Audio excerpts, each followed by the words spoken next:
Welcome everybody again to the third in this series of AIMM webinars.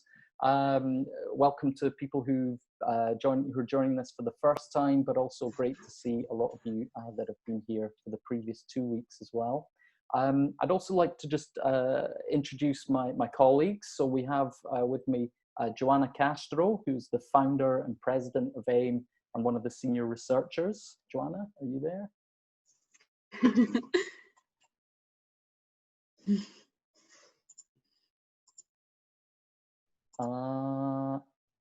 see me? I can hear you, Joanna, but I'm not seeing you. Oh, okay. Sorry. We also have with us Andre Sid, who's our operations manager and another senior researcher here at AIMM. Hopefully we can see him. Hello, everyone. Welcome. Very good, very good.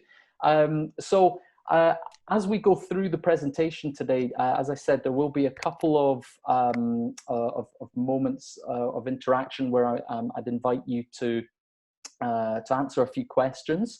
You can do that just in the chat window, so you can type your answers in there. But also, if you have any questions throughout the presentation, also type them in there. Joanna and Andre will be moderating the chat window. If it's a simple question, they might be able to just answer it for you on the spot. But if it's a more in-depth question, then there will be time at the end of the presentation for a Q&A, so you can ask any questions there.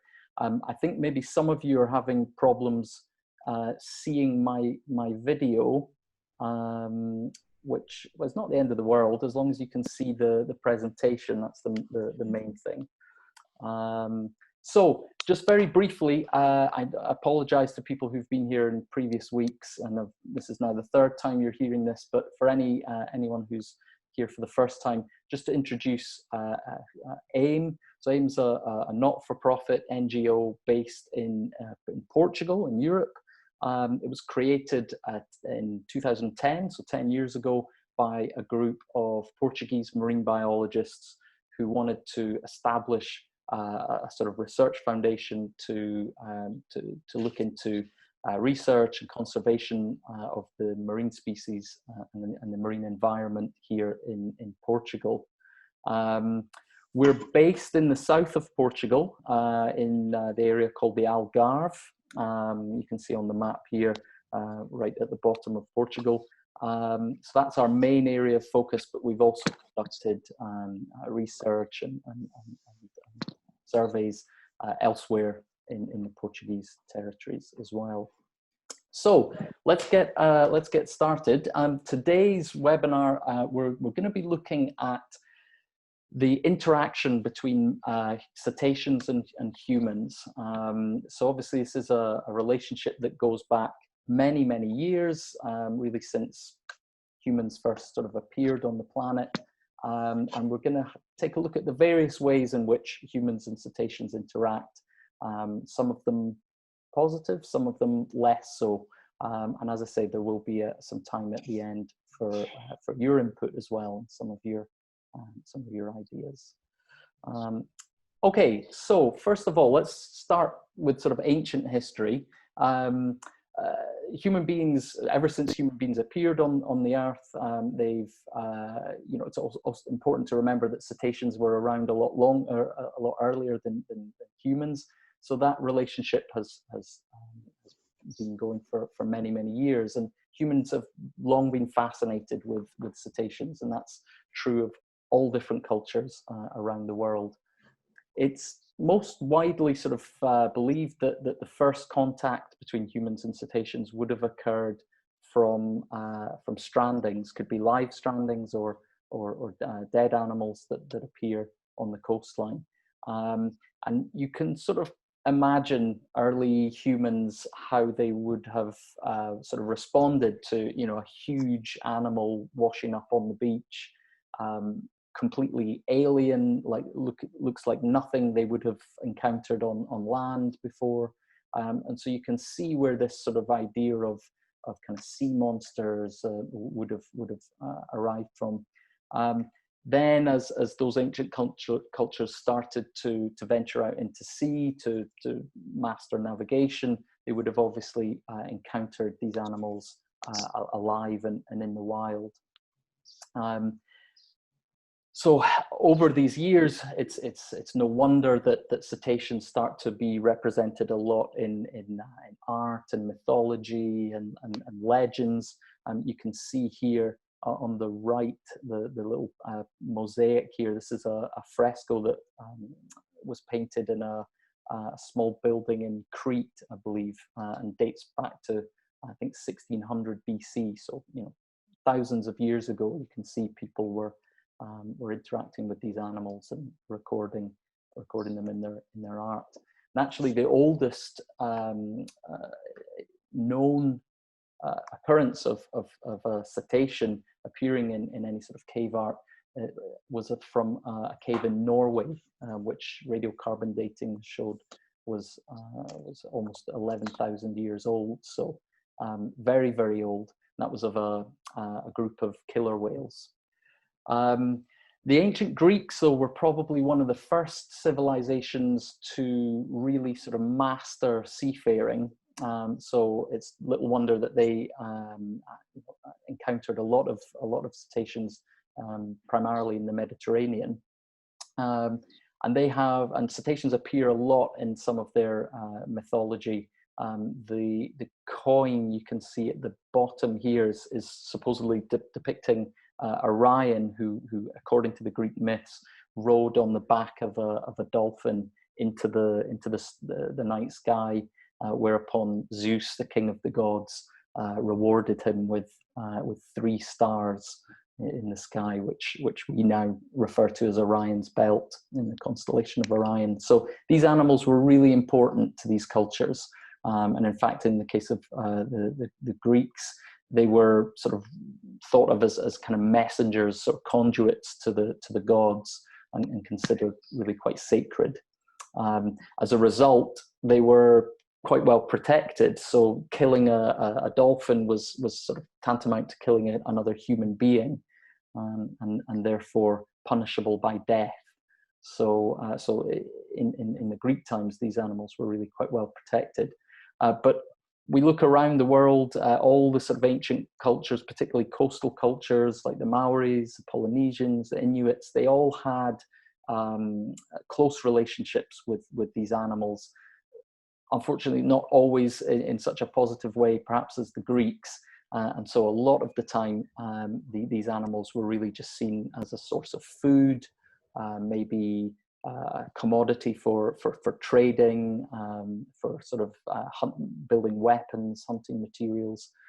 So very early on, we start to see the onset of whaling. Now, what we currently sort of think of as whaling would be the hunting of whales for their sort of usable parts, and most people normally think about sort of commercial whaling, but actually the earliest forms of whaling we know date at least to 3000 BC and probably much earlier than that. You can see here sort of another mosaic of people out fishing for fish and crustaceans and dolphins as well. But what we sort of really understand today as industrial whaling didn't arrive until roughly the 17th century. So just at the kind of onset of the Industrial Revolution in Europe, obviously whales were a very, very valuable resource, partly for the meat, but also for the blubber, which could be processed into a really rich oil, which was in very high demand during the Industrial Revolution. We see a big increase in whaling throughout the 18th and 19th centuries, again to sort of match the growth in industry at that time. And then in the 20th century, we start to see what we call factory ships emerge. And this was a big step, I suppose, in whaling, because rather than animals being caught and then taken back to land to be processed, these factory ships would actually process the animal at sea, which really meant that they could sort of speed up the whole process and allowed them to take much higher quantities of animals. And so by the late 1930s, it's recorded that more than 50,000 whales were killed in hunts worldwide each year. So this really starts to become very big, profitable business, and as with all sort of big businesses, there then emerges some need for sort of regulation. And so in the 1940s, in 1946, the International Whaling Commission was founded, the IWC. This was initially a global body, initially founded for really as an industry body. So this is the primary aim of the IWC at the beginning, was to sort of regulate the industry, to preserve stocks of cetaceans, not necessarily for the well-being of the animals, but for the well-being of the industry. It was becoming very apparent that stock levels were dropping quite rapidly. The IWC now comprises 88 different member states, and it's also sort of important to keep in mind that the IWC has sort of shifted a little bit its approach and its attitude over those years, and it is now involved in much more conservation projects. So publicizing sort of bycatch and entanglement problems, talking about anthropogenic noise, pollution, ship strikes, so collisions between particularly cargo vessels and ferries and whales. And also they're now very sort of active in promoting sustainable whale watching. So the emphasis has shifted since its early founding. There are some limitations, though, with the IWC, and the biggest one really is that it's a voluntary international organization. So there is no sort of law, no international treaty that backs up its decision-making process. So at any time, any member is free to leave or to rejoin, or to declare themselves, exempt from any decisions. So there are sort of some serious limitations to the IWC. It doesn't really have any teeth, as it were. Doesn't really have the ability to enforce its decision making through any sort of fines or penalties. Very important date, though, in the history of the IWC was in 1982, and this was the year where the Commission decided finally to actually limit the catch, the quotas for all commercial whaling, and it was decided to set that to 0, so effectively banning whaling.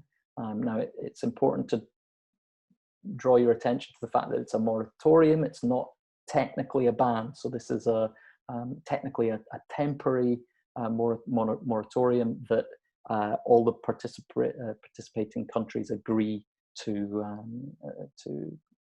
continue. It came into effect in 1986, so that's when we actually see the end of commercial whaling throughout most countries in the world. But I would like to maybe just take a quick pause and get some input from you guys and see if you know or think of any countries that still participate in whaling. See what you guys think. We're getting quite a few answers in. A lot of people saying Japan. We've got some Norway, Algeria, Iceland, Faroe Islands. Okay, so it's really interesting because you guys are, I purposefully phrased this question in a certain way. I didn't use the word commercial, so I purposely said just whaling in general. And it's interesting because a lot of you guys have come up with some countries that practice what we call sort of Aboriginal whaling or indigenous whaling, but but no, very good. Japan is obviously one of the main countries that I think we're all quite familiar with. Norway also still practices whaling, and Iceland did until very recently. It looks like this year they are now stopping whaling. There was actually only 2 companies in Iceland for the last 5 or 10 years, I think, that were still doing commercial whaling, and they have both stopped. So it looks like Iceland has stopped, but yeah, you're quite right. Japan is still whaling.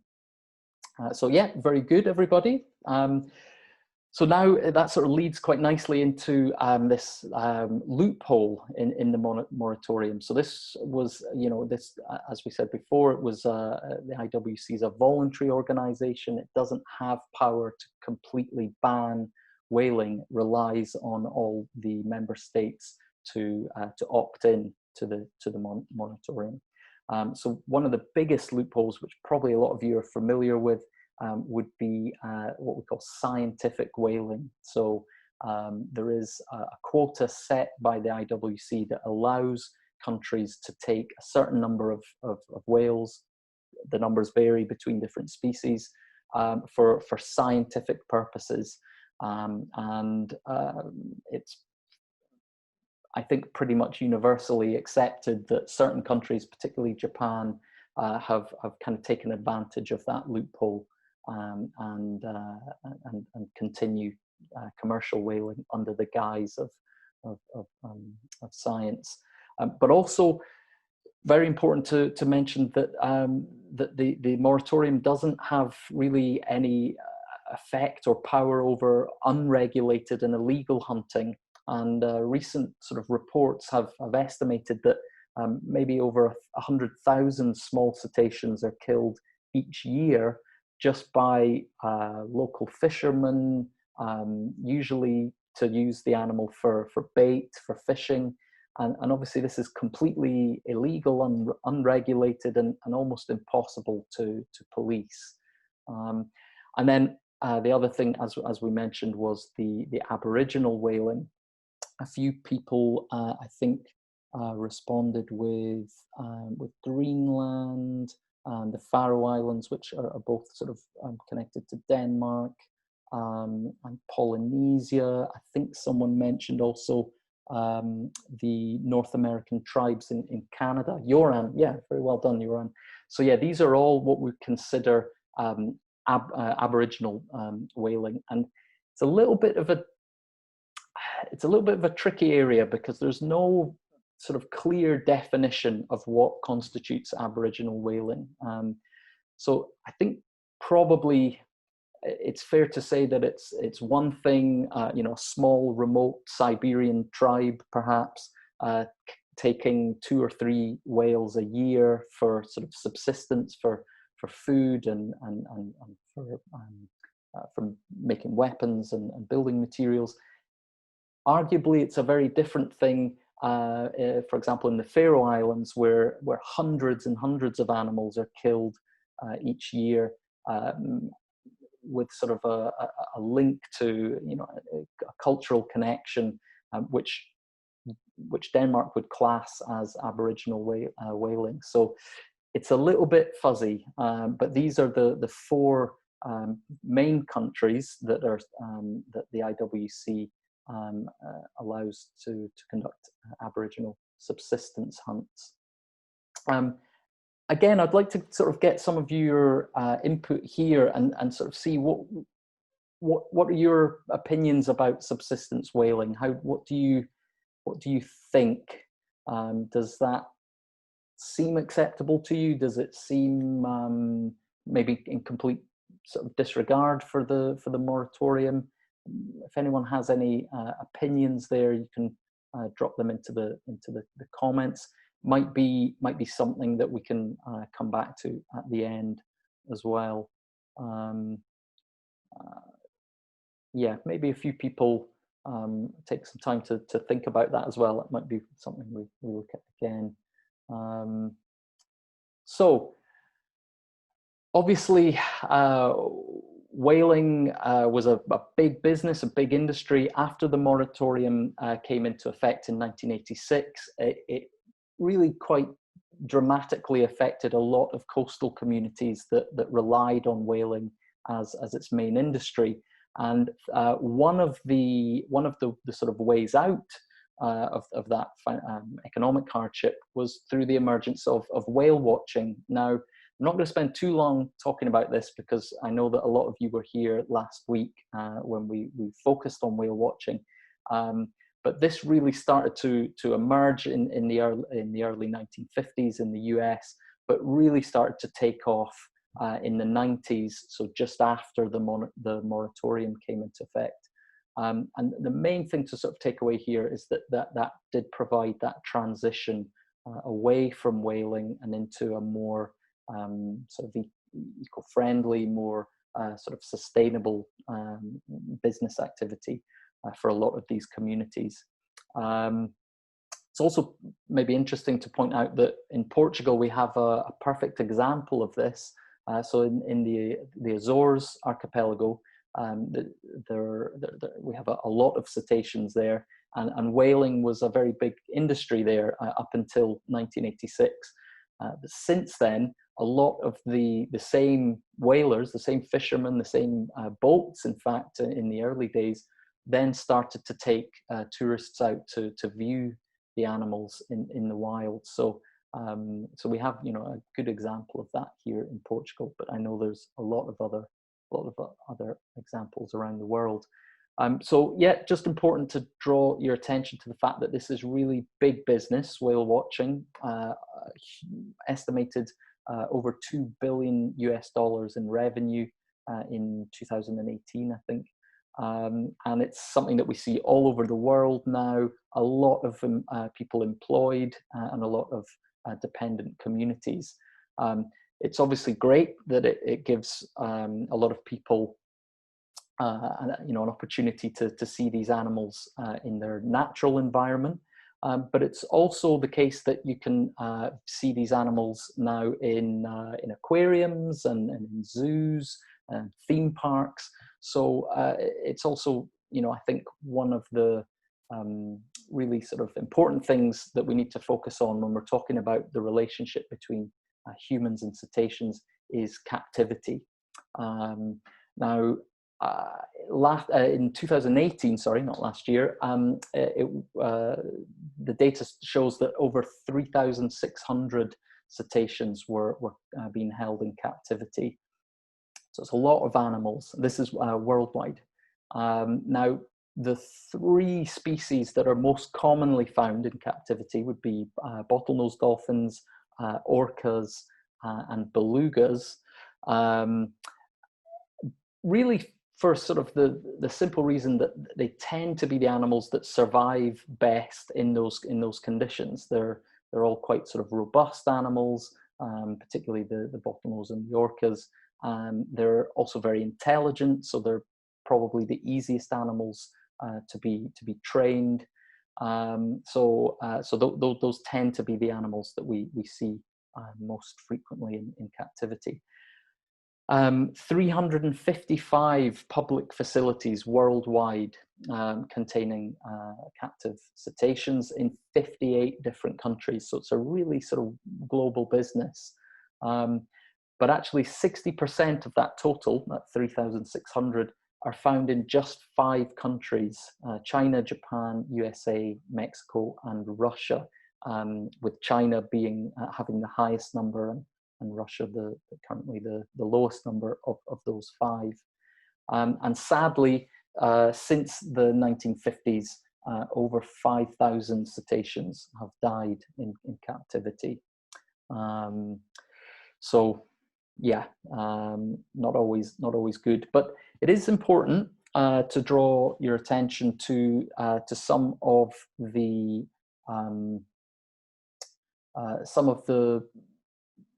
well, let's say the knowledge that has been gained and the potential good things that can come from captivity. The first one would be research. Now, arguably, there are a lot of things that you can only really study in the wild. You want to see natural behaviors, but there are certain things like animal cognition, physiology, particularly echolocation and reproductive biology that we've been able to study with animals in captivity. The main benefit, I suppose, for researchers in this instance is the fact that you have a controlled environment.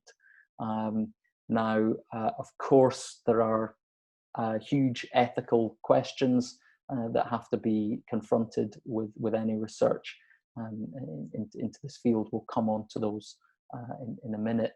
But maybe the other things to look at, just like any other zoo, really, the educational possibilities are really important, and it does provide an opportunity for people to view and interact with these animals that maybe wouldn't happen elsewhere. I mean, hopefully, now with the emergence of whale watching, it gives people another option. But if done in a certain way, it can raise awareness of conservation issues and environmental issues, and potentially actually inspire people to maybe change their behavior or their attitudes. And then the third thing I'd just like to mention would be rehabilitation. So quite often aquariums, zoos will have a rehabilitation facility, which is often funded through the profits of the theme park. And those rehabilitation centres sometimes can provide a sanctuary for sort of stranded animals whilst they make their recoveries. So a few things to keep in mind there. But I think very clearly there are a lot of downsides, a lot of negatives to keeping these animals in captivity. These would be maybe sort of 5 of the main issues. There would be a lot more, and it will be also interesting to get your input here as well. But first thing to look at is that the animals just don't live as long in captivity. In the case of orcas, they actually have a death rate of 2.5 times higher than in the wild. The average lifespan for a captive orca is 10 years. Some will live longer, but others less. And to give you an idea, in the wild, an adult female orca could live up to 90 or even 100 years. And again, with bottlenose and belugas, the death rates are also a lot higher as well. We sometimes see attacks. So animals that are kept in sort of small spaces, often they get bored, they get frustrated. Sometimes animals from different clans, different social groups, different geographic locations are put together and can fight with each other. Now, obviously, that would be a completely natural behavior in the wild. The big difference in captivity is that the weaker of the two really has no escape. So it's maybe natural behaviors, but in an unnatural environment. But also attacks have taken place with trainers and members of the public. I'm sure a lot of you are familiar with Tilikum from SeaWorld. Became very famous in the Blackfish movie, who sadly killed 3 different people. I think 2 of which were trainers and 1 member of the public that was sort of trespassing. The other thing to draw your attention to, we just sort of touched on, would be these sort of unnatural or repetitive behaviors.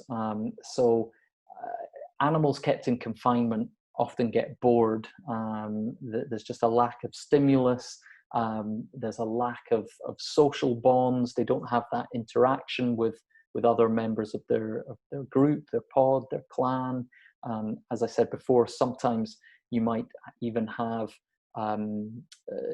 maybe different individuals from different ecotypes that don't really communicate together. They almost have a different language. So again, it's this idea of what might be sometimes natural behavior, but taking place in an unnatural setting can cause a lot of problems for the animals as well. Something quite specific to the orcas would be this phenomenon known as dorsal fin collapse. Again, probably a lot of you familiar with it. This is where the dorsal fin, particularly on the adult males that have much larger dorsal fins, start to sort of bend over and sort of flop over. It does occur in the wild, but it's very rare. It's estimated to be about 1% of wild orcas, whereas 100% of captive adult male orcas show some sign of dorsal fin collapse. Really important just to emphasize that we're talking about adult males, so not all captive orcas. And then also want to just mention briefly the use of sort of antibiotics and sometimes even tranquilizers. So sometimes these animals get so sort of bored and understimulated that they'll actually be given tranquilizers just to sort of sedate them, really.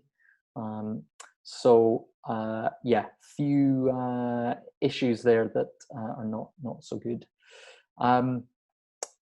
Want to just sort of, we're still talking about captivity here, but just draw your attention to a sort of subsection almost of captivity, which would be what we call dolphin therapy. Now, usually this will take place in aquariums or sometimes in zoos that have captive animals. And whilst animal-assisted therapy is a very well researched and successful treatment for many patients, usually it would take place with domesticated animals, so cats or dogs, sometimes with farm animals, particularly with horses. People will often sort of take cats or dogs into sort of care homes or sometimes other facilities, and that interaction with the animal can help to improve sort of emotional or cognitive functioning. In the case of dolphin therapy, it's a little bit more controversial, to say the least. In fact, there is no credible evidence that there is any long-term benefit from using dolphins in this way.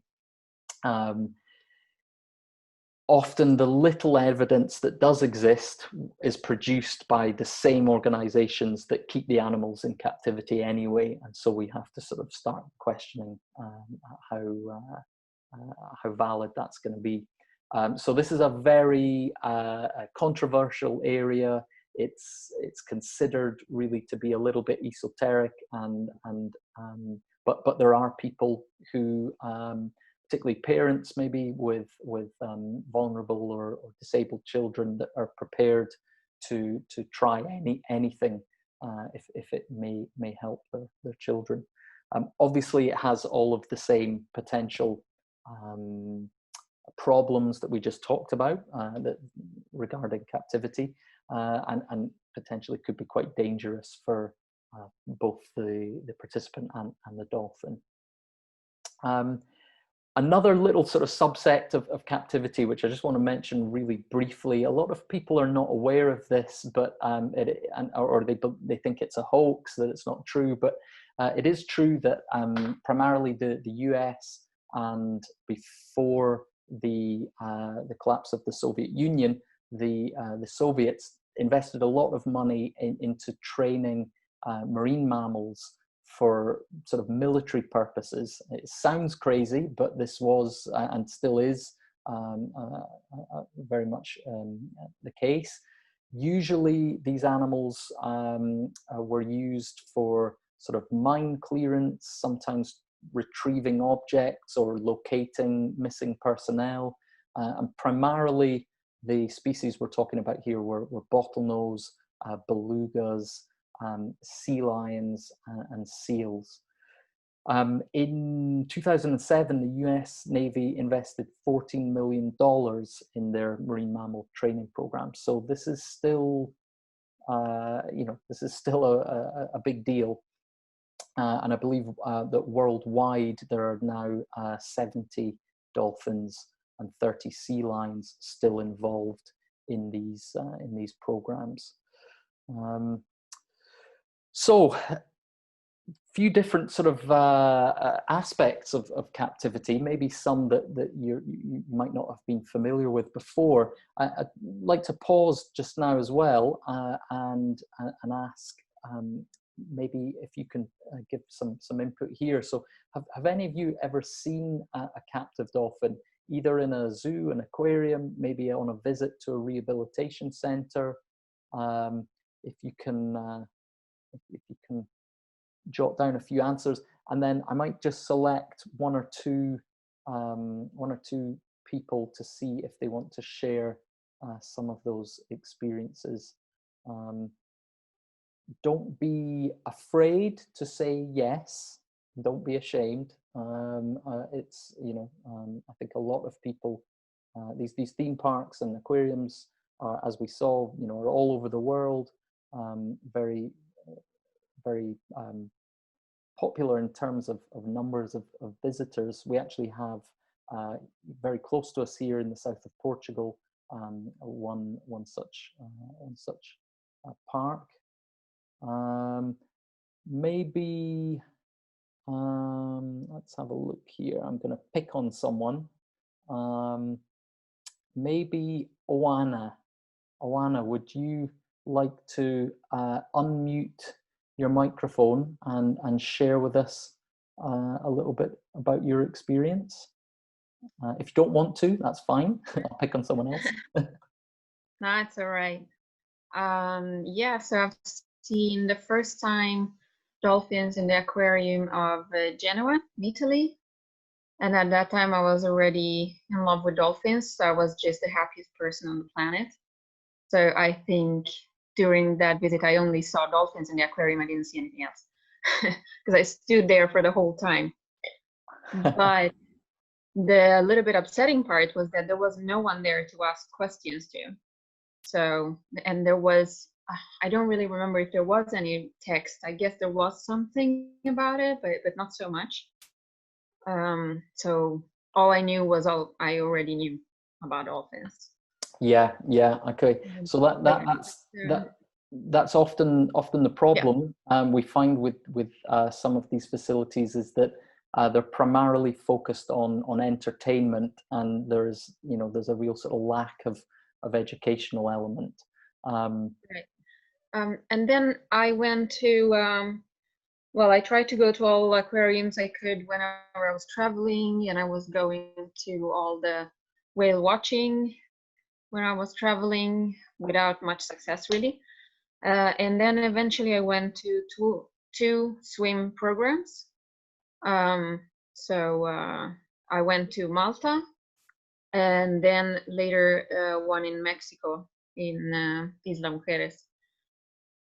And in both situations, I mean, now I know. So at that time, I wasn't really questioning how those dolphins got there and how the whole thing. So I wasn't thinking about that. But education-wise, I think it was actually done very well. So at least for what I can remember, the trainers were really nice. They were really gentle. They were really, maybe they're not like that all the time, but at least when we were there, what we could see. And they were really trying to give an explanation to everyone, trying to explain to be kind, to not go touch, to not go do stuff unless the trainer would tell you that the animal needs to be aware of what you're doing, and so on. And they would explain a lot of stuff about dolphins and their body and what they do and how they live and what they eat and such things. So I think it was within a bad experience, let's say within a bad industry, it was a very good experience. So at least I know that the people that went to those places got to learn a lot about them. And yeah. So in that sense, it was well done. Yeah, no, thank you so much, Joanna. That's really, I think you've obviously experienced sort of both ends of the spectrum, as it were. And so it is important to emphasize that all of you will have your own opinions about keeping cetaceans captivity, but it's really important to emphasize that there are some institutions that are much worse or much better than others. So there, as with most things in life, you know, things are not always black and white, maybe with the exception of killer whales. Maybe we can, well, I think we have maybe time for one more person, maybe Ryan. Ryan, if you'd like, I don't know if you'd like to unmute your mic and share with us a little bit your experience. Sure. Hi. Hi. So when I was younger, I had an opportunity to do a behind-the-scenes tour at an aquarium that had bottlenose dolphins. This wasn't one of them where you're swimming with the animal. It was all a protected interaction. While I think the practice as a whole is definitely something we need to be phasing out, we're kind of realizing that even if we have the animal's best interest and we do everything capable in an aquarium, it's not going to be enough to meet their needs. In my experience, I mean, it was clear to me that the trainer and the dolphin had a very strong relationship. I really believed that the person that I was working with had the animal's best interest at heart. It was a very positive interaction in what it was. So just like they were saying, I think it's a good version of a bad situation. Yeah, I see what you mean. So it's an example of you know, how it can be done in you know, with some semblance of positivity, but maybe we need to sort of question the bigger picture. So Ryan, thank you very much for sharing as well. Let's just really quickly, maybe one more person, maybe let's see, Inês Felipe Rodrigues. I don't know if you would like to. Yes, hi. Share. Hi, Inês. Hi. Hi. So I think when I was younger, I went to the Lisbon Zoo, but I don't remember. And they ran those shows with bottlenose dolphins. And recently, like 2 years ago, I went there for a workshop of conservation and biodiversity, and I saw the dolphins, and it gave me like these mixed feelings. Like, I know like flag species, and trying to raise awareness through showing these animals to kids and to people that normally wouldn't have the ability or nor the capability to go out on sea and see them, but they could do that in a lot of different ways, I think. And like those when we have how do you say it, when the dolphin is not well in those centers of rehabilitation, they could also raise awareness.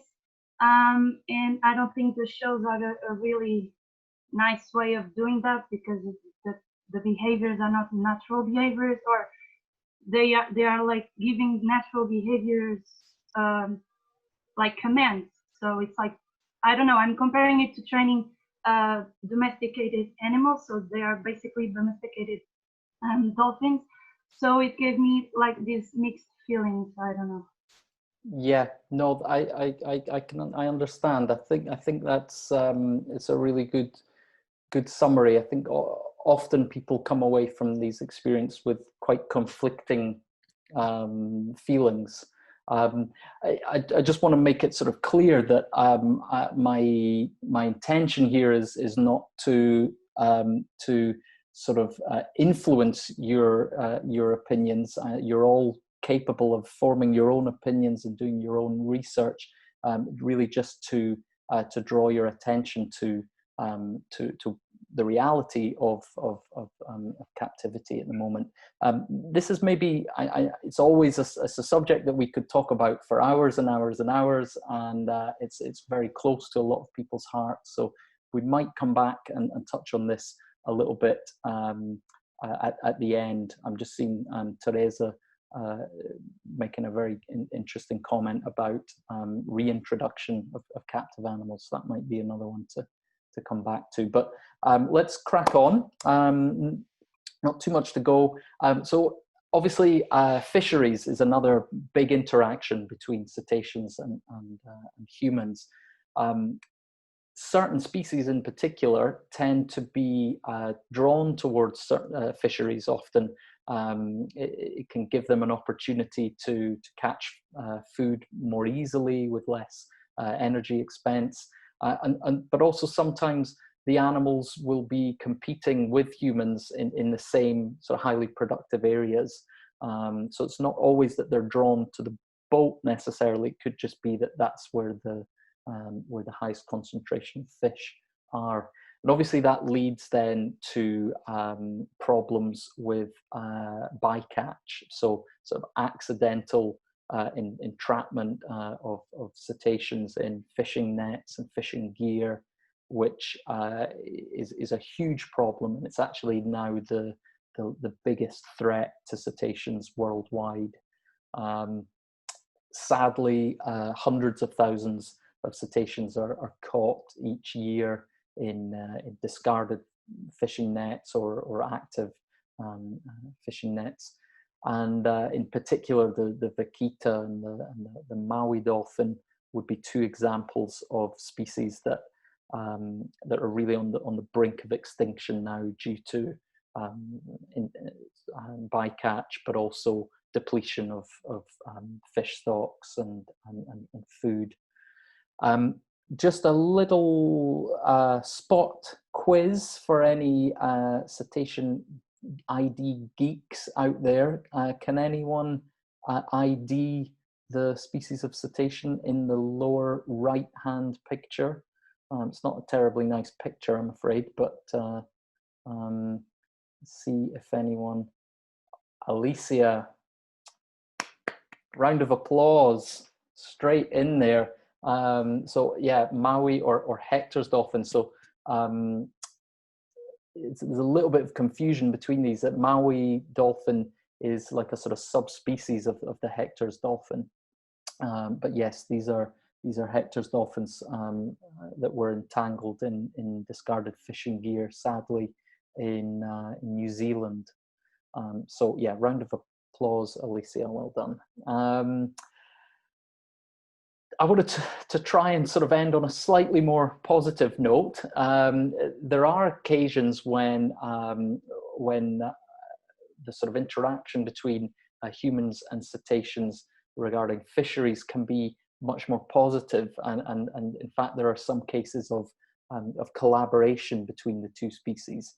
One such case would be in a place called Laguna in Santa Catarina in the south of Brazil. This is an area of coastline where the resident pod of bottlenose dolphins actually collaborate with the local fishermen. The dolphins kind of herd the fish in towards the shore, and then dive out of the water to give the fishermen a signal that it's time to cast their nets. And this is like a mutually beneficial relationship. So it's benefiting the fishermen, obviously, they're catching more fish, but also the dolphins are then able to catch the sort of fish as they try to escape from the nets. This is what's particularly interesting about this this behavior, is that it's not trained. The fishermen have not trained the animals to do this. This is something that has emerged. It's a sort of learned behavior amongst the dolphins, and this, according to the local fishermen, started over 150 years ago. So not only is this a learned behavior, but it's actually being passed from generation to generation between the animals. I wanted to just, as I say, sort of end on a slightly more positive note. So I've got a really short video here, which is might be quite interesting for you guys to see. I think it's only 2 minutes long. It's not very long. Hopefully you will hear it. And hopefully you'll be able to see it as well. I hope our internet connection is good enough. But if not, it is subtitled.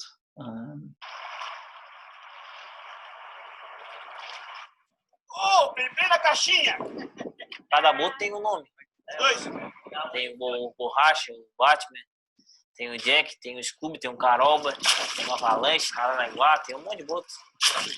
Nós conhecemos o boto e o boto também conhece nós. O boto dá peixe para nós todo dia. O boto faz um jeito mortinho, devagarzinho, é só o que tá conigando o peixe. Quando ele pega e já faz uma pulada ligeira, brabo, é porque ele tá trazendo já o peixe para ti, deve ter que estar afiado. Eles fazem esse comportamento porque eles querem fazer e gostam de fazer.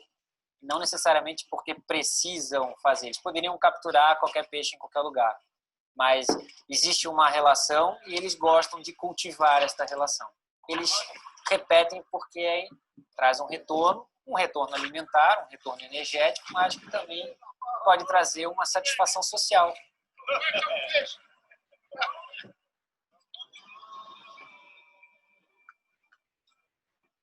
A gente está indo atender um encalhe de um golfinho que foi avistado no monitoramento diário do projeto Monitoramento de Praia. Como o animal estava com um estágio muito avançado de autólise, é difícil ter um diagnóstico presuntivo da causa-morte agora, né? Extremo da maxila, a inserção anterior da nadadeira dorsal. A gente teve alguns casos de que foram encontrados emalhados mesmo com bastante rede. São redes fixas, muitas vezes clandestinas, que eles colocam no rio ou na lagoa e o boto acaba emalhando. Mas essa pesca dos pescadores, essa interação é muito benéfica para os animais.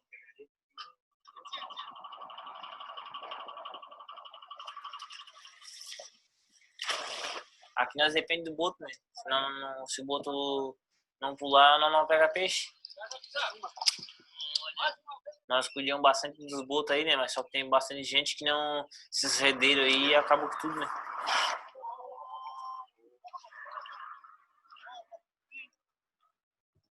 Okay, everyone. So, yeah, hopefully you were able to see and hear the video there.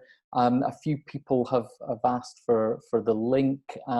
There's dozens of videos about this interaction and this particular pod of bottlenose dolphins that you can find on YouTube. I'll just to remind you of the name. It's if you search for Laguna and bottlenose dolphins, you'll find dozens of videos. But as you could see, this is a really amazing example of how sort of close that bond can be and how positive that bond can be between cetaceans and humans.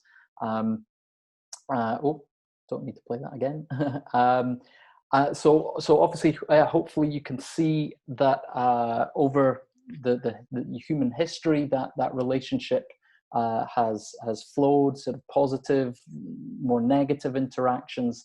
But one thing's for sure, cetaceans and humans have really always been quite fundamentally linked together. So I think we've got some time for some questions or for some discussion. I've seen the chat window quite busy, so I'm really pleased that you guys are sort of talking, amongst yourselves as well. It's one of the things we hoped to emerge out of these webinars was just to sort of create a bit of a forum for people to share questions and ideas.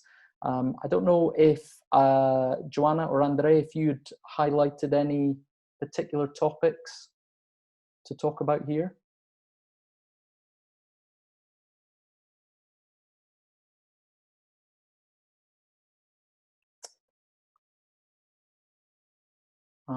So yeah, if anyone has any particular questions, I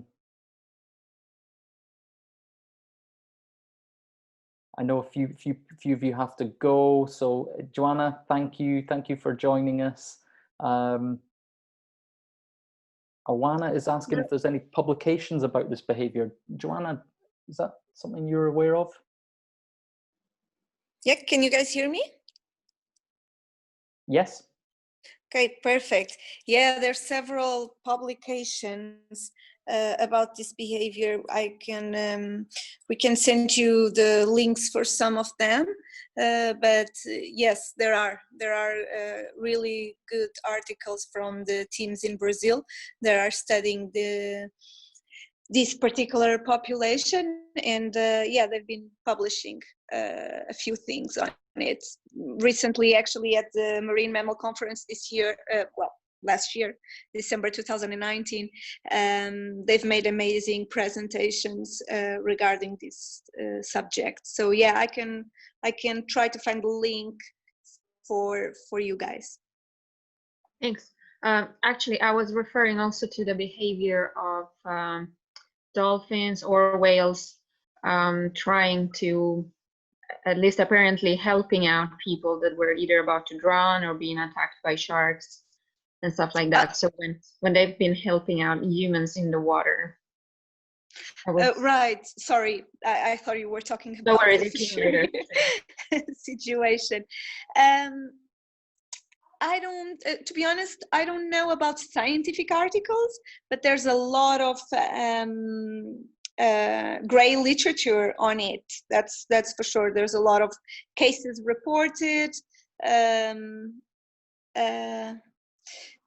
question was precisely with about people, right? Because there's articles about sharks, but about sharks and people, as in like scientific article, I don't know, maybe someone else here in the group knows. I can try to find something, but there's plenty in gray literature. Okay, yeah, thank you, Joanna. If anyone has any other sort of burning questions, anything you'd like to share, or opinions, anything that we've sort of focused on here. It's obviously, you know, it's a sort of summary and overview. I mean, I think we could talk about sort of whaling, captivity in particular, for a very long time. But just in case you guys have any other, Teresa's asking, are they still doing the dolphin shows in the Lisbon Zoo? As far as I'm aware, they are. Joanna, you're... Right, so yes, they are. Not at the precise moment we're living. Oh, the zoo is open, but there's no shows because of the COVID situation. But yes, before this lockdown that we all have been experienced, yes, they perform shows with bottlenose dolphins and then the pinniped sea lions. Okay, yeah. So along with Lisbon Zoo, we also there's also a park here in the Algarve called Zoo Marine, which also has the same does a dolphin show as well. They also have a rehabilitation center alongside, which does a lot of really good work as well. So we have those two cases here in Portugal. I know that in a lot of other countries, captivity is banned. As we saw before, it does occur though in I think 58 different countries worldwide. Any prospects of shows being banned in Portugal? Well, I keep referring to you, Joanna, but as a native Portuguese, you're probably best positioned to comment on this. Animals be a way to fight against. No, so Teresa was asking, is there any prospect of these shows being banned in Portugal? No, I don't think so. Not at the moment. I mean, shows are being banned in quite a lot of places, as Henry mentioned, worldwide, and also facilities would keep the animals but would not do the shows. But regarding Portugal, in the Portuguese situation. As Henry said, we only have animals in the Lisbon Zoo and the Zoo Marine are the two main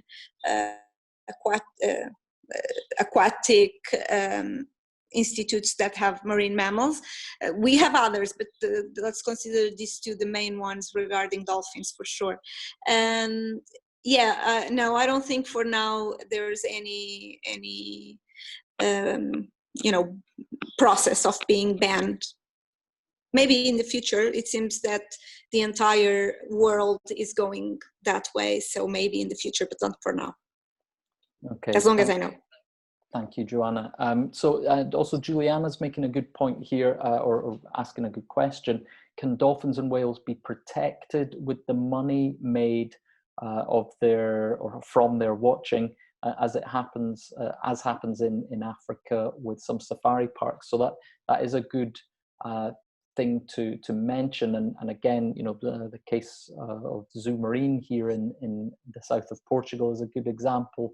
The profits that they make from their dolphin shows, but also the other activities that they have unrelated to captive dolphins, allows them to fund the rehabilitation centre.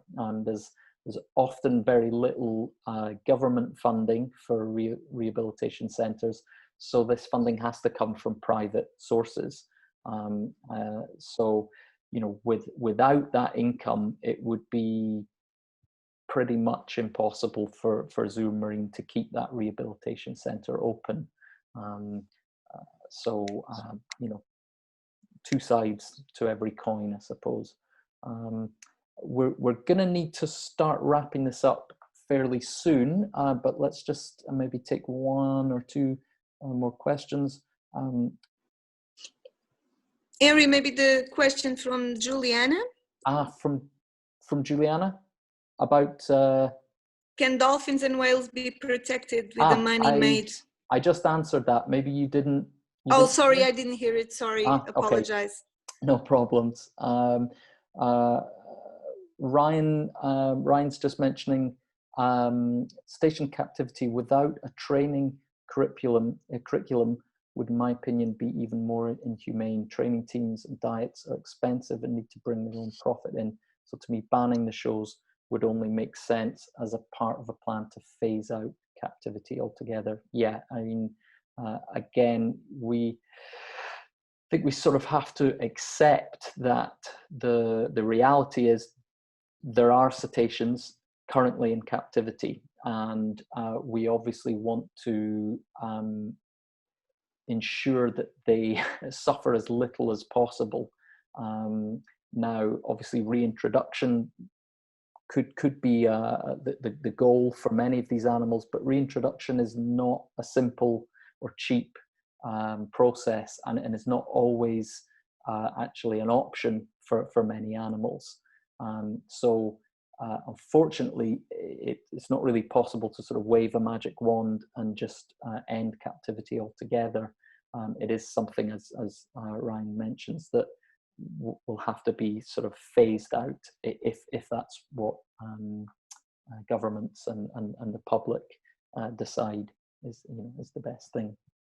I think we're going to wrap this up, guys. We're already sort of just gone a little bit over our time, but thank you so much for all your input. I'm sorry we've not been able to sort of get everyone involved, but hopefully you've been able to kind of discuss things a little bit amongst yourselves.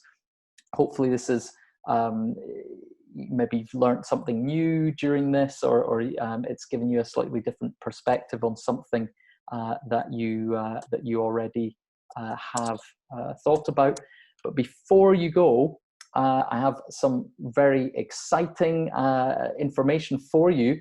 Obviously, as some of you will know, previous interns, but maybe not all of you, one of the main focuses of our summer here at AIMM is running an internship program, and obviously due to current quarantine and lockdown measures, that's postponed at the moment. So we've actually been developing an online course where we can take a look at the world of whales and dolphins. We'll take a closer look at how we study these animals, how they live, how they behave, how they interact. And this will be a sort of introductory level course.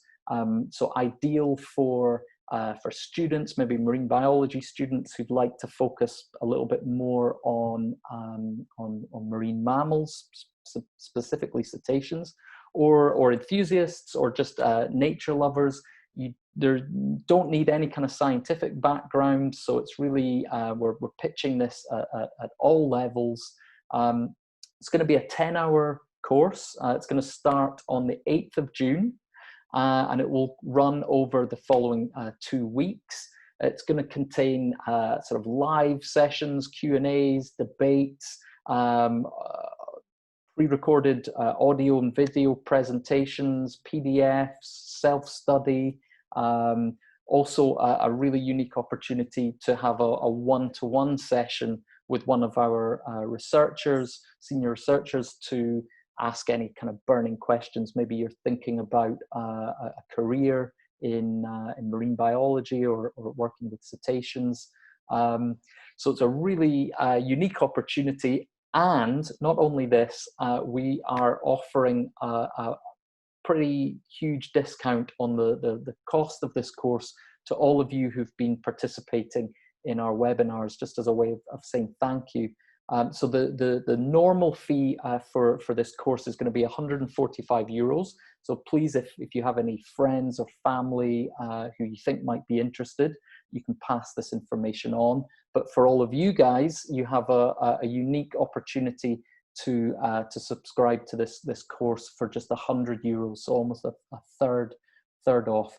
As I said, there'll be 10 hours in total. 4 of those hours will be live sessions with Joanna and maybe with other researchers here.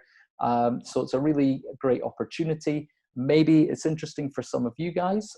If so, let us know. If you want to take advantage of that special introductory price for the webinars, you have until Friday night to subscribe, so about 48 hours.